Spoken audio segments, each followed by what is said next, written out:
How to recover WhatsApp view once photos or videos. Hi everyone, this is Kate and welcome back to another video, and on today's video we will learn how we can recover WhatsApp view once photos or videos. So without further delay, let's get started.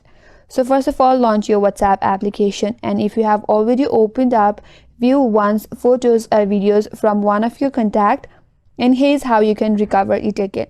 Once you're on the chat page, navigate to top right and tap on the three dot icon. Here tap on settings. Once you land on settings, scroll down and tap on storage and data. Now under this page, again tap on manage storage. Scroll down and select the contact where you want to recover the view once photos or videos. For example, I have this contact right here. After that, head towards the top right and there is the search bar icon, tap on it. Here tap on newest. After that, you will find your view once photos and videos at recent or at the top.